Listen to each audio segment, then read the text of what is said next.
Hello guys, ഇന്നത്തെ video wind up ചെയ്യാണ്. ഇതൊക്കെയാണ് ഇവിടുത്തെ അവസ്ഥ. സിസ്റ്റം ഖറാബ്.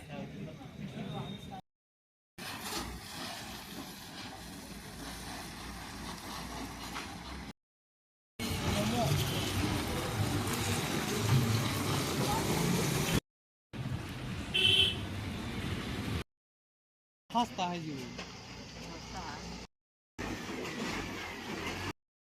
ഹലോ ഗൈസ്, ഇന്ന് എല്ലാവരും എൻ്റെ ഈ വീഡിയോ ഒന്ന് ഫുള്ള് കാണണം. ഞാൻ എൻ്റെ സുഹൃത്തൂടെ ഭക്ഷണം കഴിക്കാൻ വേണ്ടി രാവിലെ പോകുന്നതാണ്.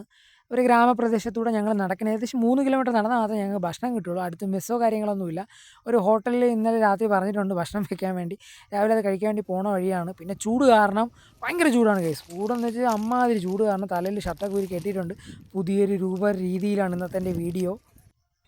സുഹൃത്തുക്കൾ പറഞ്ഞിട്ടുണ്ട് എൻ്റെ വീഡിയോയും കാര്യങ്ങളൊക്കെ കൊള്ളാൻ, കണ്ടിന്യൂ ചെയ്യാൻ പറഞ്ഞിട്ടുണ്ട്. പിന്നെ ഞാൻ ഇതിൽ എഡിറ്റിംഗ് ഒന്നും ചെയ്യില്ല. കാരണം എന്ന് വെച്ച് കഴിഞ്ഞാൽ എന്താണോ ലൈവ് കാണുന്നത് അതാണ് നിങ്ങൾ കാണുന്നത്. അതിൽ എഡിറ്റ് ചെയ്യുകയോ അതിൽ വേറൊരു കാര്യം ആഡ് ചെയ്യുകയൊന്നും ഞാൻ ചെയ്യില്ല. ഇതൊരു വലിയൊരു റോഡാണ്. ഇന്നത്തെ വിഷയം സാമൂഹ്യ പ്രസക്തിയുള്ള വിഷയമാണ്. ഇപ്പം നിങ്ങൾ കാണുന്നത് ഒരു ഗ്രാമപ്രദേശമാണ്. ആ ഗ്രാമപ്രദേശത്തിൻ്റെ അകത്തുള്ള വഴികളും കാര്യങ്ങളാണ്.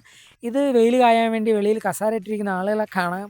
കസേരയല്ല, കട്ടിലാണ് ഗൈസ്. നമ്മുടെ സുഹൃത്ത് മുമ്പേ നടക്കുകയാണ്. ഇതൊരു വേലിയാണ്, ഒരു പാടമാണ്. ബീൻസ് കൃഷിയാണ് ഇവിടെ സബ്ജി ഐറ്റങ്ങളാണ് കൃഷി ചെയ്യുന്നത്. പിന്നെ ഇപ്പോൾ കോൺക്രീറ്റ് വീടുകൾ വന്നിട്ടുണ്ട്. ഇതിന് മുമ്പ് ഇവിടെ വീടുകൾ എന്ന് പറയുമ്പോൾ ചുടുകല്ലുള്ള വീടുകളാണ്. പിന്നെ ഇപ്പോൾ ഹോളോ ബ്രിക്സ് ഒക്കെ വന്നിട്ടുണ്ട്. ഇതൊരു പശുത്തൊഴുത്താണ് ഗൈസ്.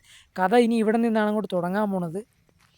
ഈ പശുത്തൊഴുത്തൊക്കെ കാണുമ്പോൾ നമ്മൾ, എൻ്റെ ഫാമിലി അച്ഛനൊക്കെ പറഞ്ഞു കേട്ടിട്ടുണ്ട്, അച്ഛൻ്റെ തലമുറയുടെ കാലത്ത് കറണ്ടില്ല, വെട്ടമില്ല, അങ്ങനെയൊക്കെ ജീവിച്ച് ഇങ്ങനെയൊക്കെ ജീവിച്ചത്. പക്ഷേ അവരുടെ കാലഘട്ടത്തിൽ അവർ ജീവിച്ചത് ഞാൻ ഇപ്പോൾ എൻ്റെ കാലഘട്ടത്തിൽ ജീവിക്കുകയാണ് ഗൈസ്. അറുമാദിക്കുകയാണ് ഇവിടെ. നമ്മുടെ മോദിജി പറഞ്ഞ ഇന്ത്യ വികസിത രാജ്യം എന്നാണ് പറഞ്ഞത്. എൻ്റെ കണ്ണിൽ വികസിതം തന്നെയാണ്. ചില പ്രദേശങ്ങൾ മാത്രം, ഈ ഗ്രാമപ്രദേശങ്ങൾ വളരെ കഷ്ടപ്പെട്ടാണ് അവർ ജീവിക്കുന്നത്. ഇത് കാണുന്നത് ഈ കൃഷിയിടങ്ങളിൽ നിന്ന് ജോലി കഴിഞ്ഞ് വീട്ടിലോട്ട് പോകുന്ന ആളുകളാണ്. വണ്ടി സൗകര്യമോ ഗതാഗതമോ ഒന്നുമില്ല ഗൈസ്. ഒരു റോഡ് പോലും നേരെ പോയില്ല. ബീഹാർ ജാർഖണ്ഡ് ബോർഡറാണിത്. വളരെ കഷ്ടത്തോടുകൂടിയാണ് അവർ ജീവിക്കുന്നത്. ചിലപ്പോൾ നമ്മൾ സിനിമയെ കാണുമ്പോൾ നമുക്ക് വലിയൊരു ആംബിയൻസ് സെറ്റൊക്കെ തോന്നും. പക്ഷേ ഈ ആംബിയൻസിന് പുറമെ ഇവിടുത്തെ ജീവിതങ്ങൾ വളരെ ബുദ്ധിമുട്ടാണ്. അടുത്തൊരു ഹോസ്പിറ്റൽ പോലും ഇല്ല.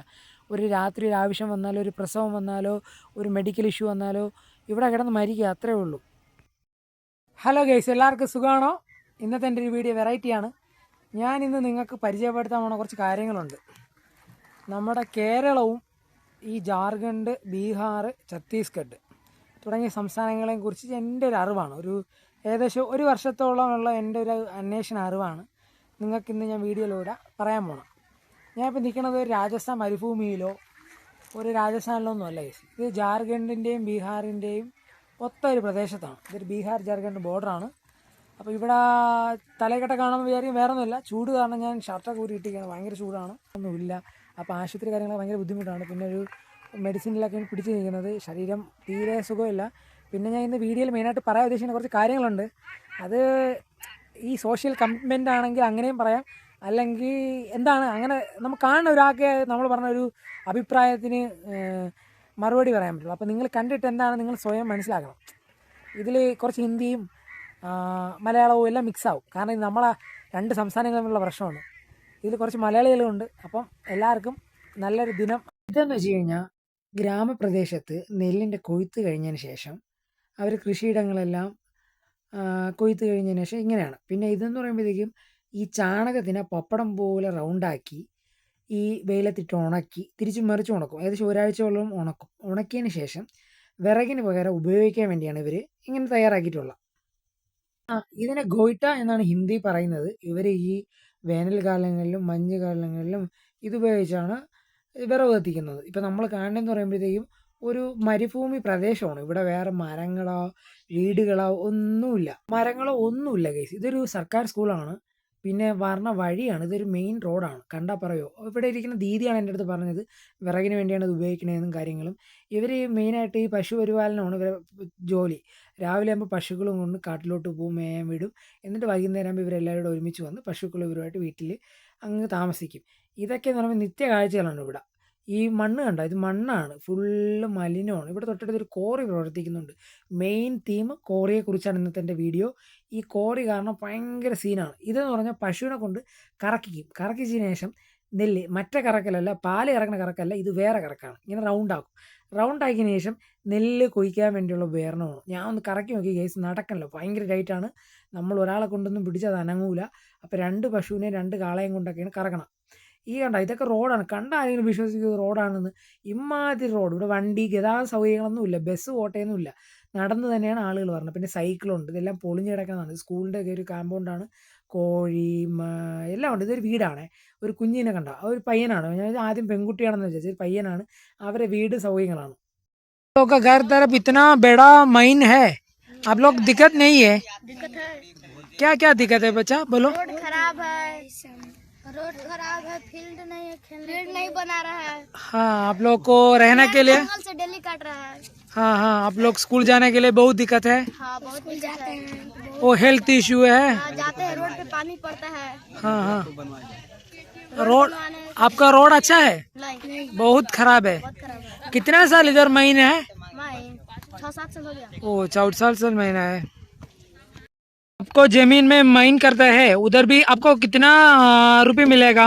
2,62,000 में। एक साल में 2 लाख रुपये मिलेगा। ഓക്കെ ബാബു, ടീക്ക് आप क्या लो ക്രിക്കറ്റ്. നിങ്ങൾ ഇന്നത്തെ വീഡിയോ കാണാം. കാരണം എന്ന് വെച്ച് കഴിഞ്ഞാൽ നമ്മളെ കേരളം പണ്ടെങ്ങനെയായിരുന്നു അതുപോലെയാണ് നമ്മളെ ബാക്കിയുള്ള സംസ്ഥാനങ്ങളും.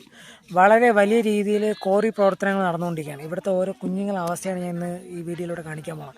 അവർ തുറന്ന് പറയുന്നുണ്ട്. കാരണം എന്ന് വെച്ച് കഴിഞ്ഞാൽ ഒരു ദിവസം 5, 6, 7 കോടി രൂപയുടെ ലാഭം നടക്കുന്ന മൈനുകൾ 2 വർഷത്തേക്ക് അല്ലെങ്കിൽ ഒരു വർഷത്തേക്ക് വെറും 2 ലക്ഷം രൂപയ്ക്ക് വസ്തു സാധാരണക്കാരായ കൃഷിക്കാരെ നിന്ന് വാങ്ങിച്ചിട്ട് അവിടെ ഒരു ദിവസം 2 കോടിയും 10 കോടിയും 12 കോടിയും രൂപയുടെ സെയിൽ നടത്തും. എന്നിട്ട് 2 കോടി 2 ലക്ഷം രൂപ കൊടുത്ത് പാവപ്പെട്ട കർഷകരെ പറ്റിച്ചിട്ട് ഇവന്മാർ ഇവിടെ റോഡും ഇല്ലാതാക്കി ഓരോ ദിവസം കഴിയുന്തോറും ഇവിടുത്തെ കൃഷിയിടങ്ങളും അതുപോലെ പച്ചപ്പുകളും എല്ലാം നശിപ്പിച്ച് നാരായണക്കല്ലെടുത്ത് ചെയ്തുകൊണ്ടിരിക്കുകയാണ്. പിന്നെ വേറൊരു കാര്യമെന്ന് വെച്ചാൽ മനസ്സിലാക്കാമെന്ന് വെച്ച് കഴിഞ്ഞാൽ ഇന്ന് ഇവിടുത്തെ കോറി മുതലാളിയായിട്ടൊന്ന് സംസാരിച്ച്. അത് നമ്മുടെ സ്വന്തം നാട്ടുകാരനാണ്, കേരളത്തിലുള്ളവനാണ്, മലയാളിയാണ്, പുള്ളി തൃശ്ശൂരുകാരനാണ്. കൂടുതൽ ഡീറ്റെയിൽ ഒന്നും ഞാൻ ഈ വീഡിയോയിൽ ചേർക്കുന്നില്ല. കാരണം എന്ന് വെച്ച് കഴിഞ്ഞാൽ വേറെ ഒന്നും കൊണ്ടല്ല, എനിക്കാരെയും പേടിച്ചിട്ടൊന്നുമല്ല, അങ്ങനെ പേടിയും ഇല്ല. കാരണം എന്ന് വെച്ച് കഴിഞ്ഞാൽ ഇതിപ്പം ജാർഖണ്ഡ് എന്നൊക്കെ പറയുമ്പോഴത്തേക്കും ബീഹാർ എന്നൊക്കെ പറഞ്ഞാൽ ഇവിടെ വലിയ മാഫിയകളും സെറ്റപ്പൊക്കെയാണ്. നമുക്കിവിടെ അത്യാവശ്യം കോൺടാക്റ്റും കാര്യങ്ങളൊക്കെ ഉണ്ട്. അങ്ങനെയൊന്നും ആർക്കൊന്നും ചെയ്യാൻ പറ്റില്ല. അത് വേറൊരു കാര്യം. പിന്നെ വേറൊരു കാര്യം, ഞാൻ ഇവിടെ നിൽക്കുന്നിടത്തോളം കാലം ഈ നാട്ടിനെ പറ്റിയുള്ള വീഡിയോകൾ ഞാൻ ചെയ്യും. ഇത് റീച്ച് കിട്ടിയാലും കിട്ടിയില്ലെങ്കിലും ഇവിടുത്തെ നമ്മളെ കൊണ്ട് പറ്റുന്ന രീതിയിൽ ഇവിടുത്തെ കുഞ്ഞു കുട്ടികൾ ഇവിടെ ശ്വസിക്കണത് വെറും പൊടിയും പുകയുമാണ്. എത്രത്തോളം നാൾ നമ്മളെ ഇന്ത്യയിൽ എത്ര തലമുറ ജീവിക്കുമെന്നൊരു ഉറപ്പുമില്ല ഗൈസ്. വളരെ കഷ്ടമാണ്. നമ്മളിപ്പോൾ കണ്ടുകൊണ്ടിരിക്കുന്ന അത്രയും ഈ കൃഷിയിടങ്ങൾ, മുമ്പ് കൃഷിയിടങ്ങളായിരുന്ന സ്ഥലങ്ങളെല്ലാം ഈ മൈനുകൾ എന്ന് പറയുമ്പോൾ ഫാക്ടറികൾ, ഈ ബോക്സൈഡിന് വേണ്ടി, അയനോക്സൈഡിന് വേണ്ടി, കോപ്പറിന് വേണ്ടി കിളച്ച് വൃത്തിയാക്കി കണ്ടോ. ഇതിൽ ഓരോ പ്രകൃതിയിലുള്ള ഓരോ ജീവനും ഇതിന് ഒരു വിലയില്ല. മനുഷ്യനോട് വിലയില്ല. കാരണം പൈസ ഉണ്ടെങ്കിൽ, കോടികൾ ആസ്തികളുണ്ടെങ്കിൽ എന്ത് പേടിക്കണം? അവന് ഓക്സിജൻ വാങ്ങിച്ച് ശ്വസിക്കാം. ഇനി വരാൻ പോകുന്ന കാർബൺ ക്രെഡിറ്റ് വരാൻ പോകില്ല. ഇനി വലിയ വലിയ തലമുറയ്ക്ക് ജീവിക്കും. ഇത് സാധാരണക്കാരൻ്റെ വീടാണ്. ഇവരൊക്കെ എങ്ങനെ ജീവിക്കുന്നു? ഇവിടെ ആരുണ്ട് ചോദിക്കാനും പറയാനും? കേരളത്തിൽ കോറികൾ നിർത്തിയപ്പം കേരളത്തിൽ നിന്ന് ഇങ്ങോട്ട് കുടിയേറി ഇവിടുത്തെ സർക്കാരിൻ്റെ ഒത്താശയോട് ഇവിടെ കുഴിക്കുന്നു. ഇതാ പോണ കണ്ടില്ല. ഇതൊക്കെയാണ് അവസ്ഥ മനുഷ്യൻ്റെ. നമ്മൾ വീണ്ടും പിറകിലോട്ട് പൊയ്ക്കൊണ്ടിരിക്കുകയാണ്. ഇന്ത്യ പിറകിലോട്ട് പൊയ്ക്കൊണ്ടിരിക്കുകയാണ്. എത്ര നാളിങ്ങനെ പോകുമെന്ന് ആർക്കും അറിയില്ല. മുതലാളിമാർ ഉയർന്നുകൊണ്ടിരിക്കും. ഇത് രാത്രിയിലെ അവസ്ഥയാണ്. ഈ കോറികൾ 24 മണിക്കൂറും ഇവിടെ പ്രവർത്തിച്ചുകൊണ്ടിരിക്കണം. വെളുക്ക പൊളിച്ചുകൊണ്ടിരിക്കണം. റോഡ് കണ്ട രാത്രിയായപ്പോൾ അവസ്ഥ. ഈ റോഡിൻ്റെ സൈഡിൽ ആഹാരങ്ങൾ വെച്ച് കഴിക്കാൻ ആളുകളുണ്ട്. ഇവിടെ ഹൈജീൻ എന്ന് പറഞ്ഞാൽ എന്ത് ഹൈജീനാണ്? നല്ല ആഹാരം കഴിക്കാനും നല്ലപോലെ ഉറങ്ങാനും നല്ല വായു ശ്വസിക്കാനും കഴിയാത്ത ആളുകൾ എന്തിനു ജീവിക്കണം?